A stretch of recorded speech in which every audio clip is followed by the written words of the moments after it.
Something's wrong, folks, in America. Something's really wrong. Something is destroying everything that we've ever held dear in this country. What is it? Well, if you've been listening to this show, many of you already know what it is. If you've just been listening to the show for a little while, you may have some idea, but you're not quite really sure yet what's going on. Well, I'm going to tell you right now, it's all about religion. Whether you're religious or not doesn't make any difference. It's all about religion. Whether you believe in God or not, it doesn't make any difference. It's all about a big battle between good and evil. And most of it, I got to tell you, exists in the minds of men. Some of it's real. The question is, what's real? What's deception? What should we be paying any attention to? What is it that's driving us insane? Yes, something is wrong in America. The sound you hear is dripping blood. This is the start of Black Sunday. Today's newspapers, folks, are full of stories about the rampant rise in divorce rates, the increasing abuse of children by some parents, increases in the incidence of rape pornography being read by an increasing number of people, more crimes against property, demands for world government, urgings for national borders to fall, Christian churches being closed because they will not seek licensing by the state, etc., etc., etc., and I could go on and on and on and on and on. But why? Why are these things happening? Why are all of the legacies of the past, the family, national borders, the right to practice any chosen religion, the right to private property, among other things, under such an attack? Is it possible that there are actually people and organizations who really want to change the basic order of things? Well, my regular listeners know the answer to that. Clues to the answers to these questions, folks, can be gleaned from some comments made by people and organizations that are talking about these wide-ranging changes in the nature of our lifestyle. An Associated Press dispatch on July the 26th, 1968, reported this, quote, New York Governor Nelson A. Rockefeller says, as president, he would work toward international creation of a new world order, unquote. And you thought George Bush coined that phrase? Surprise, surprise. On January the 30th, 1976, a new document called the Declaration of Interdependence was introduced to the American people, and it was signed by 124 traitors, 32 senators, and 92 representatives, altogether 124 traitors in Washington, D.C., and it read in part, quote, 2 centuries ago, our forefathers brought forth a new nation. Now we must join with others to bring forth a new world order, unquote. And you thought George Bush coined that phrase. Surprise, surprise. Another individual who has commented is Henry Kissinger, probably the greatest traitor this nation has ever known, former Secretary of State. According to the Seattle Post-Intelligence of April 18, 1975, Mr. Kissinger said, quote, Our nation is uniquely endowed to play a creative and decisive role in the new order which is taking form around us, unquote. George Bush gave the commencement address at Texas A&M University on May 12, 1989, and he used similar words as well. His speech was on the subject of Soviet-American relations, and he was quoted as saying in part, quote, Ultimately, our objective is to welcome the Soviet Union back into the world order. Perhaps the world order of the future will truly be a family of nations, unquote. Historian Walter Mills maintained that prior to World War I, Colonel Edward Mandell House, the major advisor to Woodrow Wilson, the president at the time, had a hidden motive for involving America in the war. The historian wrote this, quote, The colonel's sole justification for preparing such a batch of blood for his countrymen was his hope of establishing a new world order of peace and security, unquote. You see how these people fool themselves? They always say that the end is peace and security, a world utopia. But to get it, they spill more blood than ever has been spilled in history. Each time they try to bring about their utopia, the blood runs in the streets. They're liars. They're hypocrites. They're manipulators, deceivers. They're the worshipers of Lucifer. Adolf Hitler, a socialist and the head of the German government prior to and during the nation's involvement in World War II, is quoted as saying this, quote, "National Socialism will use its own revolution for the establishing of a new world order," unquote. Adolf Hitler was a socialist. Nazi means National Socialism. Hitler confided to Hermann Röschning, the president of the Danzig Senate, quote, "National Socialism is more than a religion. It is the will to create Superman," unquote. And what is the number of the man? 666. You see, in the New World Order, only one man will be allowed to live. The new man, the illumined man. And the number of that man is 666. You will see that number increasingly all around you. You will also begin to see pyramids increasingly all around you, and the eye in the pyramid, and the eye alone. And you will see circles with a dot in the center. And you will see obelisks appearing all over the place. And these are not the only signs. There are many, many, many more. They're the signs of the religion of Mystery Babylon. Hitler added this thought, quote, "Well, yes, we are barbarians, and barbarians we wish to remain. It does us honor. It is we who will rejuvenate the world. The present world is near its end. Our only task is to sack it," unquote. Another book on his background quoted his comments that his Nazi party had a hidden purpose, one that was not perceived by the world at large. Mr. Hitler was quoted as saying this, "He who has seen in National Socialism only a political movement has seen nothing, for it is a religion." The humanist religion issued a manifesto in 1933 stating its beliefs about the world in general. It took the following position about the need for the wealthy governments to share their wealth with the less fortunate nations.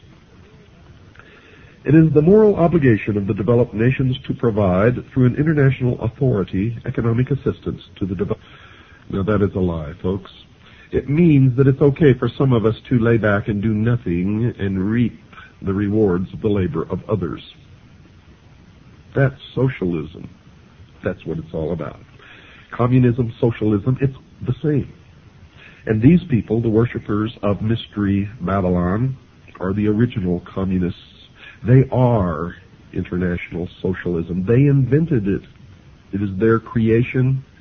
It is their dream of a world utopia. A one-world totalitarian socialist government.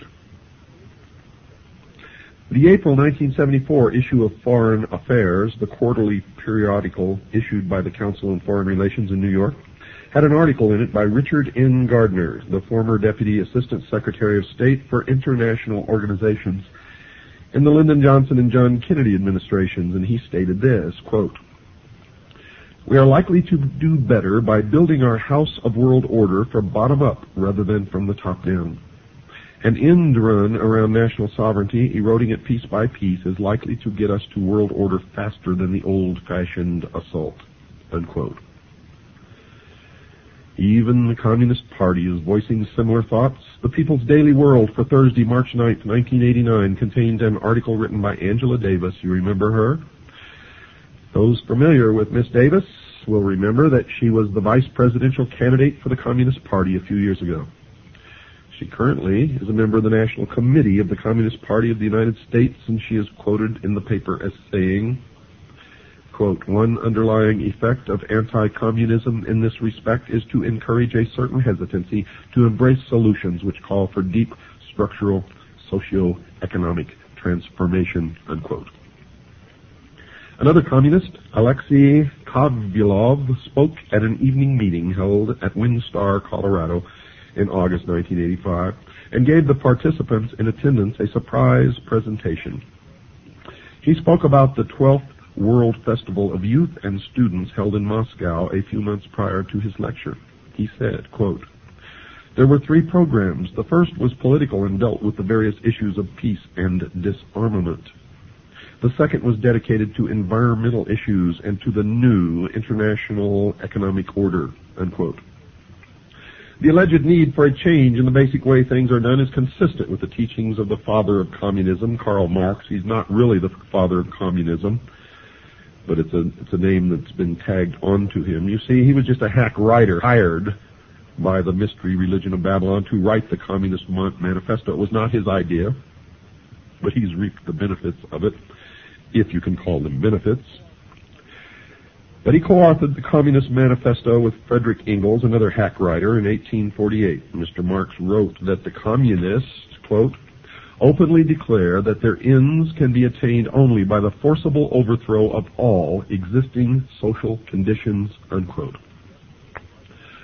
Nesta Webster, a writer on the subject of conspiratorial organizations in the past, wrote this in her book entitled Secret Societies, quote, "The revolution desired by the leaders of world revolution is a moral and spiritual revolution, an anarchy of ideas by which all standards set up throughout 19 centuries shall be reversed, all honored traditions trampled underfoot, and above all, the Christian ideal finally obliterated," unquote. Some of the Catholic popes in the past have commented on the major changes coming in the future. One such pope was Pope Pius XI, who wrote the following in 1937. "Communism has behind it occult forces for which a long time have been working for the overthrow of the Christian social order," unquote. One of the popes who preceded him, Pope Pius IX, wrote this in November 1846 about the changes that he saw in the future. Quote, "That infamous doctrine of so-called communism is absolutely contrary to the natural law itself, and if once adopted, would utterly destroy the rights, property, and possessions of all men, and even society itself," unquote. Now, don't get all worked up about what the Pope says, because they have succeeded now with this Pope in putting one of their own upon the throne of the Vatican. It had long been their dream, and now it is true. And the bans have been lifted against Catholics joining secret societies. Many of the hierarchy of the Vatican belong to the secret societies, the Freemasons, Propaganda II, etc., etc., etc. You will find an obelisk, the symbol of the phallus, the penis of Osiris, in the Vatican courtyard.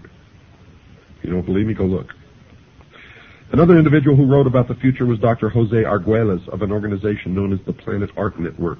Dr. Arguelles wrote, quote, "Also implicit in all these events is a call for another way of life, another way of doing things, a redistribution of global wealth. In short, a new world order," unquote. Now, just what the future society was that these people are talking about was described in a brief manner by Marilyn Ferguson in her book entitled The Aquarian Conspiracy, and she wrote this, quote, "The new world is the old, transformed," unquote.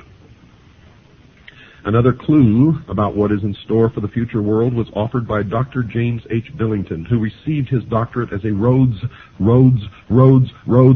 Scholar. Or have you heard that before? You have a Rhodes Scholar sitting in the Oval Office right now. Received his doctorate as a Rhodes Scholar at Oxford University and has taught at Harvard and Princeton universities. He wrote this in his book entitled Fire in the Minds of Men.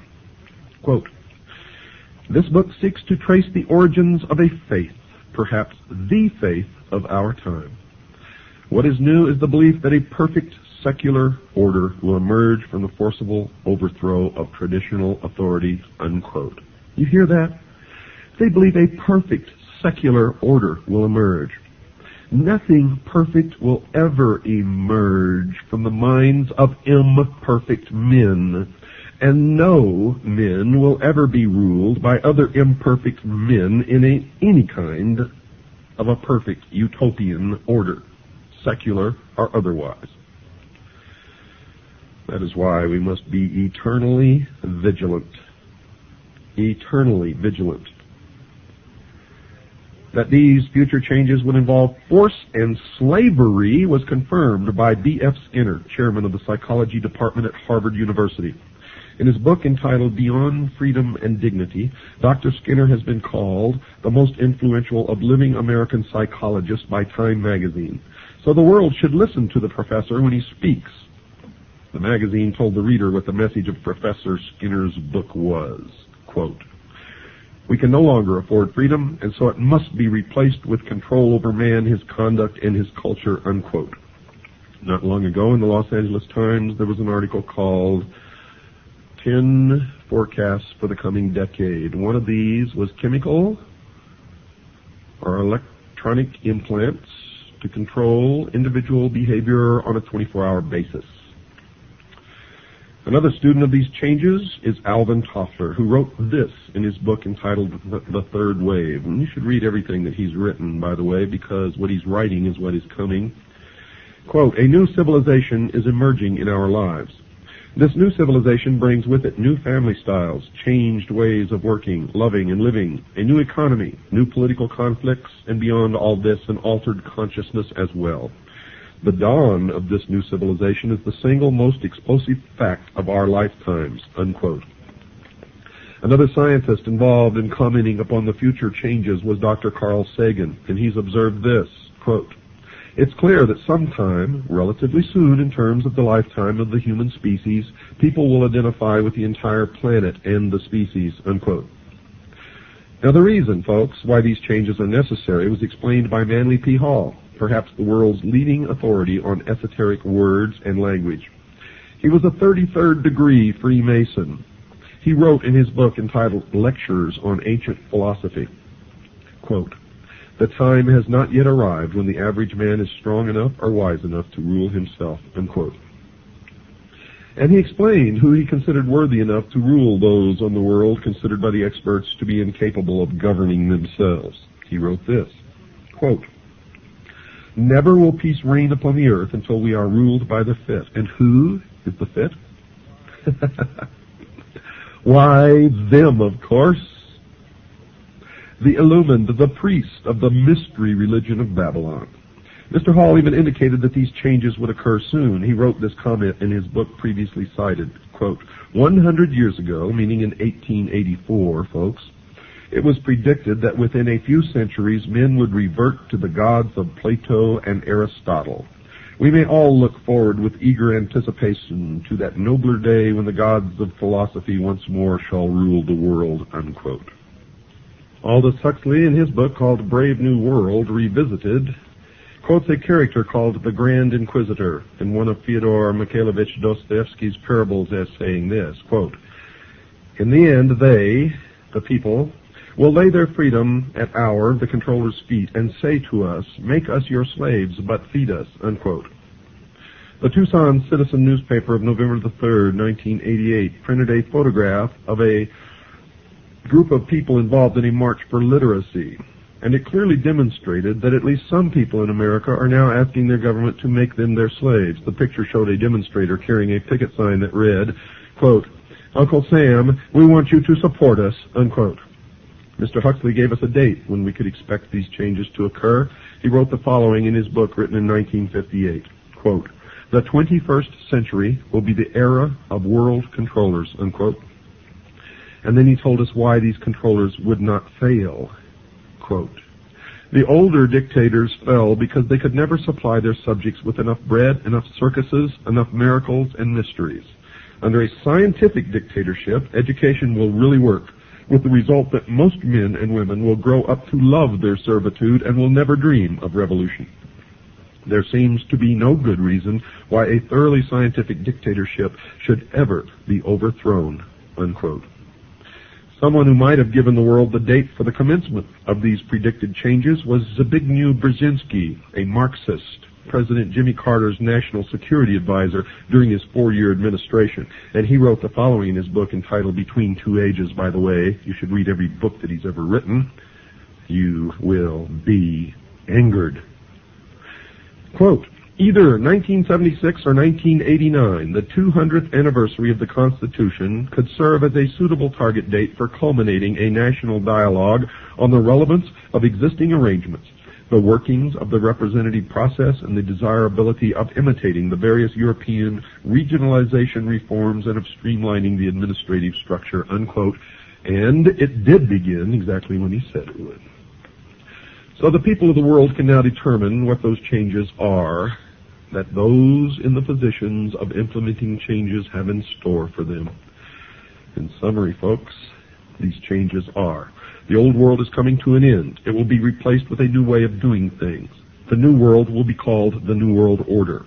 This new structuring will redistribute property from the have nations and will give it to the have-not nations. The New World Order will include changes in the family, the workplace, religion. The United States will play a major role in bringing it to the world. World wars have been fought to further its aims. Adolf Hitler, the Nazi socialist, supported the goal of the planners. The majority of the people will not readily accept the New World Order, but will be deceived into accepting it by two strategies. One, those in favor of the changes will have become seated in the very thrones of power, generally without the public realizing that fact, and this has already occurred. Two, the old world order will be destroyed piece by piece by a series of planned nibbles at the established format. The Communist Party is actively supporting the changes to the New World Order. The basic tenets of Christianity, which were the base for the old world order, will have to be eliminated. If the slower methodical techniques of change do not function, violence will be introduced and controlled by the planners, including possibly a World War III using atomic weapons. The people of the world will give up their freedom to the controllers because there will be a planned famine or some other serious occurrence, such as a depression or war. The change to the New World Order is coming shortly, folks, and it has already begun. However, if that is not the case, it will be introduced one step at a time so that the entire structure will be in place by the year 1999. We've got to take a short break. Don't go away. Folks, something is indeed wrong in America. And many sense that changes in this nation's lifestyle are occurring. Most of us know full well that these changes are taking place. The newspapers are saturated with articles reporting the activities of those advocating increased governmental spending for a variety of unconstitutional purposes. Organizations supporting a globalism concept urge the world to adopt a one-world government. Psychologists preaching the destruction of the family unit and recommending that the society rear the nation's children. Governments closing private schools, and nations forming regional governments under which national borders are scheduled to disappear. And still the sheeple think that all of this is happening by accident. And any concept that it is being brought about by a carefully orchestrated plan is the product of crazy conspiratorialists. Since these changes appear to be part of the new philosophy known as the New World Order, anyone desiring to know the future has to become familiar with this new phrase and what it portends for the world of tomorrow, and you will quickly see that it is the result of a well-thought-out, well-conceived, and well-orchestrated plan. Indeed, it is called the Great Work. As an indication that major changes are coming in tomorrow's world, one of the current trends mentioned is the call for a one-world government. And one of those supporting this leap forward is Norman Cousins, president of the World Federalist Society, and he's on record as saying this, quote, "World government is coming. In fact, it is inevitable. No arguments for it or against it can change that fact," unquote. And I say that is a lie. 240 million Americans standing up in concert with each other, holding a rifle in their hands, can stop it instantly in its tracks. And that's the truth of why we were given the second article in amendment to the Constitution. It has nothing to do with hunting or preserving your private property. It has to do with preserving our freedom. The goal of a one-world government, folks, is not a new thought. One of the earliest formal organizations that supported the concept of that goal was the Illuminati, founded on May 1st, 1776 by Adam Weishaupt, a Jesuit priest, a professor at Ingolstadt University, a Jesuit university, a teacher of canon law. Professor Weishaupt was quoted as saying this, quote, "It is necessary to establish a universal regime and empire over the whole world," unquote.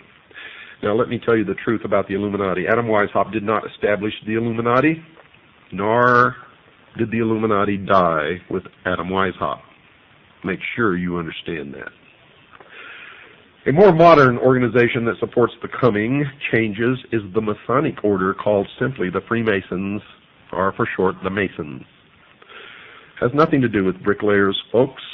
The term originally comes from the French, Freemason, which literally means the sons of light. This worldwide fraternity has members in America, as will be discussed, and they too support a call for a one-world government. One who has written about this secret organization is Paul Fisher, and he says this about them in his book entitled Behind the Lodge Door, quote, "Masonry will eventually rule the world," unquote. Benevolent fraternal organization. Albert Pike, and you're going to hear an awful lot about Albert Pike during this series, the sovereign grand commander of the Scottish Rite of Freemasonry here in the United States from 1850 to 1891, the man who founded the Ku Klux Klan and B'nai B'rith, wrote a book entitled Morals and Dogma. And when and if you can find that book, don't pass it up, buy it and read it. Mr. Pike has been praised by his fellow Masons as a member almost without parallel in the history of the Masonic order. He was a great friend of Giuseppe Mazzini, the ruler of the European branch of the Illuminati. Carl Cloudy himself, a Masonic writer of great esteem, wrote this about Pike.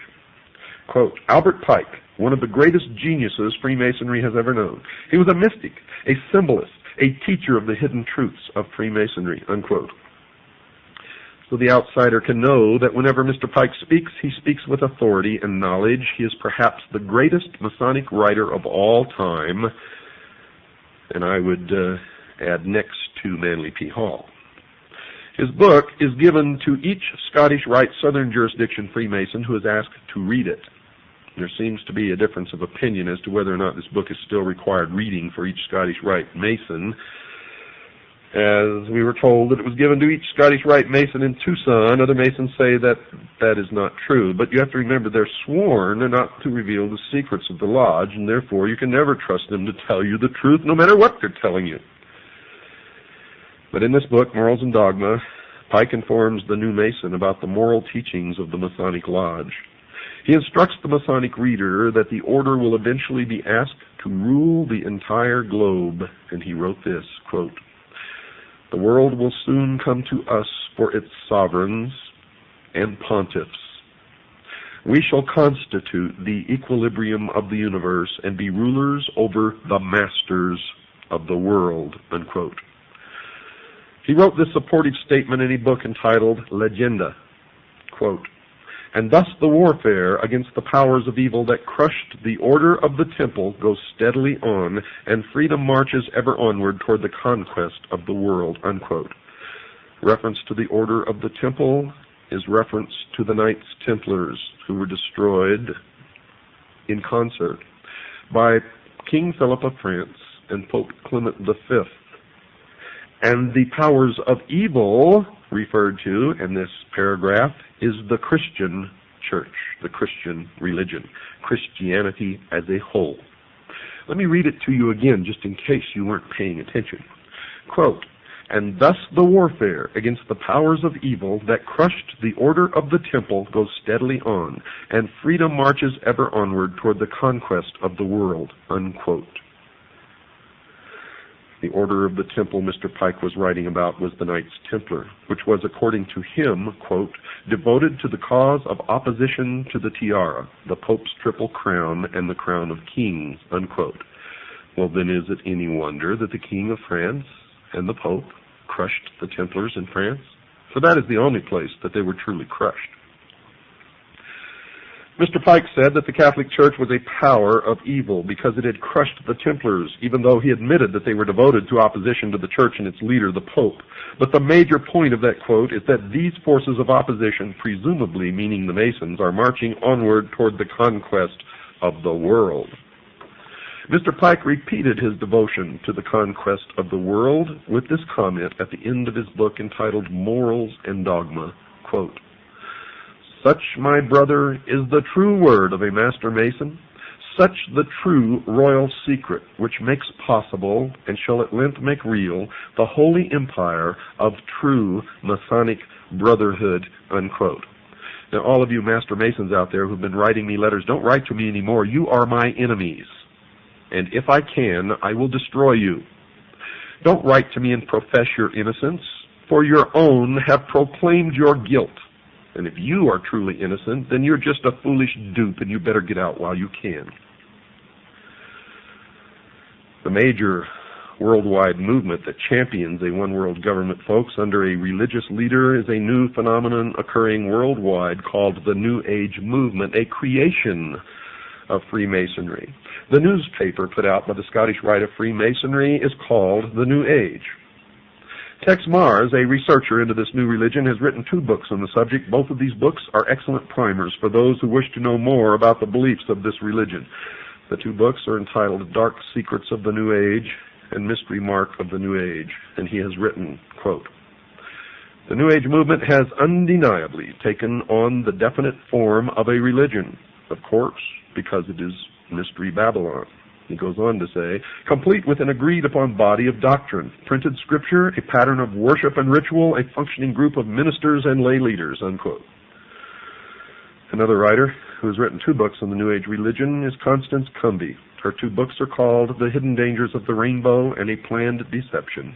She has written this, quote, "The New Age movement is a religion, complete with its own Bibles, prayers, and mantras, Vatican City, Jerusalem equivalents, priests and gurus, born-again experiences, they call it rebirthing, spiritual laws and commandments, psychics and prophets, and nearly every other indicia of a religion," unquote. The new religion has a series of leaders. One is a woman named Alice Bailey, a prolific writer on the subject of the New Age. She was the founder of an organization called the Arcane School, one of the major Lucis Trust divisions. The Lucis Trust was a major publisher of books supporting the religion and published a newsletter or newspaper called Lucifer. In her book entitled The Externalization of the Hierarchy, she told her readers who the organizations were that were going to bring the New Age religion to the world, and she identified them as being, quote, "The 3 main channels through which the preparation for the New Age is going on might be regarded as the Church, the Masonic fraternity, and the educational field." And folks, that is exactly who is bringing it to realization. The main thrust of this program is going to be to examine only one of the 3 organizations mentioned by Alice Bailey, that being the Masonic fraternity. There are numerous works by other writers, lecturers, researchers exposing the involvement of the church in the educational field in the New Age movement and in the New World Order. So I'm not going to attempt to duplicate those efforts. However, only a few are aware of the involvement of the Freemasons, and that is why I have chosen to concentrate on that organization, Mystery Babylon. And the reason I'm concentrating on that organization is because it is their members who have infiltrated the church and the educational field who control those other 2 organizations. So really there's only one organization that needs to be dealt with, and that is Freemasonry. Another major writer on the New Age movement is Benjamin Creme, and he admitted in his book entitled The Reappearance of the Christ and the Masters of Wisdom that, quote, "The new religion will manifest, for instance, through organizations like Masonry. In Freemasonry is embedded the core of the secret of the occult mysteries," unquote. So, Masonry conceals a great mystery inside its temples, one that is connected somehow to the New Age movement. The Masons admit in some of their writings that they too are anticipating a New Age, a series of major changes. Henry Clausen, the past sovereign Grand Commander, the equivalent of their president of the Scottish Rite of Freemasonry, has been quoted as saying this, quote, "We look towards a transforming into a New Age using, however, the insight and wisdom of the ancient mystics," unquote. The Masons claim that the things that they believe in are as old as the ancient civilizations. They also claim that these mystics, the ancient philosophers, had the wisdom of all ages and that somehow this knowledge has become lost through the centuries. Humanity today does not possess this knowledge, but it has become the task of the Masons and other truth seekers, who turn out in every case of investigation to be liars and deceivers and manipulators, to rediscover these principles for the benefit of all mankind. Those possessing this knowledge will correct the world's current problems. Some of the Masons also claim to have identified the cause of these problems. One of the most prolific writers on the subject of this lost truth, as I have mentioned earlier, is Manly P. Hall, a 33rd degree Mason. For those unfamiliar with the Masonic degrees, all Masons in America start through what is called the Blue Lodge, consisting of only 3 degrees. A Master Mason is of the 3rd degree and really knows nothing, even though he thinks that he has been illumined, and I get letters from them all the time. "I'm a Master Mason, and I never heard of any of the stuff that you're talking about." Oh, boy. It amazes me, folks. It just absolutely amazes me that people are so stupid. Drives me wild. The initiate into the Blue Lodge goes through 3 separate and different initiation ceremonies, one for each degree. After completing these ceremonies, he may stay where he is or choose to affiliate himself with either the York Rite, which has 13 degrees, or the Scottish Rite, which has 32, and then the meritorious 33rd. The latter is divided into 2 separate jurisdictions, the southern and the northern. And these are based primarily on state borders, and whether one joins one or the other depends on where the initiate lives. The 2 Scottish rites have an additional 29 degrees, making for a total of 32. There is one more degree called the 33rd degree, which is honorary, and only a few are invited into that degree, and to even be considered, they must perform some major work toward the completion of the great work, which is the plan to bring about the utopia on earth, the socialist dream. The York Rite has a total of 9 degrees. However, since little has been revealed about this order, we will concentrate on only the Scottish Rite, and in particular the southern jurisdiction. Well, I've since discovered that the York Rite has a total of 13 degrees, folks, not just 9. Mr. Hall has written a book entitled Lectures on Ancient Philosophy, in which he talks a great deal about the Masonic fraternity. And this is his comment about the coming changes. Quote, "A new day is dawning for Freemasonry. From the insufficiency of theology and the hopelessness of materialism, men are turning to seek the God of philosophy." Unquote. Notice that Mr. Hall has said that current theology, obviously current religion, has proven insufficient. Also, he feels that materialism, meaning the right to private property, is also a failure. But more importantly, he points out that this new God of the Freemasons is somehow different from the God of the Jews and Christians. As will be illustrated later, some of the Masons believe that the God of the Bible is a God of evil. Helena Petrovna Blavatsky, perhaps the founder of the current New Age movement, has also determined that the Masons are somehow supportive of her religious views. She wrote this in her book entitled The Secret Doctrine. Quote, "At the end of the 18th and the beginning of the 19th centuries, many Freemasons traveled to Tibet, where they were initiated into the esoteric, defined as intended for or understood by only a chosen few as an inner group of disciples or initiates, by an esoteric order of the Masters of Wisdom." Unquote. It should be expected that she would support the Masonic fraternity. In 1875, she founded an organization called the Theosophical Society, basically dedicated to teaching the world about her new secret religion. One of the earliest members of that organization was Albert Pike, later to become the Sovereign Grand Commander of the Scottish Rite of Freemasonry. Albert Pike, who later became a 33rd degree Mason, the highest degree attainable, also saw that there were some significant changes coming and that he was supportive of those changes. He wrote the following in his book entitled Morals and Dogma, quote, "We can look on all the evils of the world and see that it is only the hour before sunrise and that the light is coming," unquote. Now, if Mr. Hall is right, the evils that his fellow Mason Albert Pike saw are connected to current religion, and that which is coming is somehow different from these religious views. Mr. Hall, who is mentioned previously as another 33rd degree Mason, also wrote that a new day was coming and that it was not too far into the future. Quote, "A new light is breaking in the east." The significance of the location, the east, I have already pointed out. It is the point where the sun rises. "A more glorious day is at hand. The rule of the philosophic elect, the dream of the ages, will yet be realized and is not too far distant." Unquote. So, Mr. Hall is also expecting that these changes are about to occur in the not-too-distant future.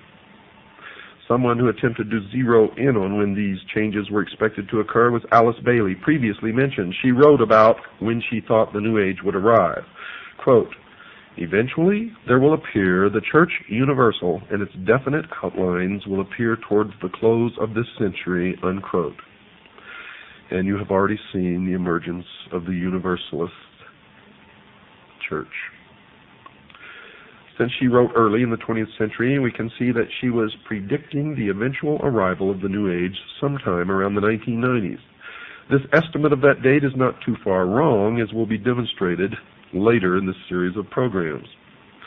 Whatever is coming in the future, some New Agers have told us that they expect that it will last for a long time. One such writer is Ruth Montgomery, who wrote that she saw that the new religion would rule the earth for 1,000 years. She wrote the following in her book entitled Herald for the New Age, quote, "The New Age, the millennium, a millennium is a period of 1,000 years, will see an end to that strife, at least for 1,000 years, unquote. Now, just what the New Age religion that will last for at least 1,000 years on earth, what is it? One who attempted to answer that question was Constance Cumby in her book entitled The Hidden Dangers of the Rainbow. She wrote that these were the basic tenets of the new religion. Listen closely. The plan for the future includes the installation of a new world Messiah, the implementation of a new world government and new world religion under Maitreya, an individual who will be examined later in this series of programs. 2, a universal credit card system will be implemented as a cashless society. 3, a world food authority will control all of the world's food supply. 4, a universal tax. 5, a universal draft. And 6, they intend on utterly rooting out people who believe the Bible and worship God and to completely stamp out Christianity from the face of this earth. As was discussed prior to this summary, certain people have indicated that they see the Catholic Church as an enemy. Here, Mrs. Cumby says that they see not only Catholicism as the enemy, they also see all of Christianity as an enemy. Whatever the New Agers believe in, folks, it appears to be growing in popularity. Bantam Books, one of this nation's leading publishing houses, has reported that the sales of their New Age titles has increased tenfold in the past decade. Time magazine reports that the number of New Age bookstores has doubled in the past 5 years to a total of about 2,500. According to an article in Forbes magazine, quote, publishers estimate that total sales of New Age titles today are at least $100 million at retail, unquote. So whatever they believe in, many believe in it. But perhaps the most insightful comment about the nature of what the New Age religion believe in and who they worship as their God was written by Mrs. Cumby in her book entitled The Hidden Dangers of the Rainbow. She wrote that they had, quote, the intent of bringing about a new world order, an order that writes God out of the picture and deifies Lucifer, unquote. So if Mrs. Cumby and the other writers on the subject are right, the New Age movement needs to be studied in some depth. We know that the goal of Freemasonry, at least that which is stated, is to bring about the new man, the illumined man, and the number of the man is 666.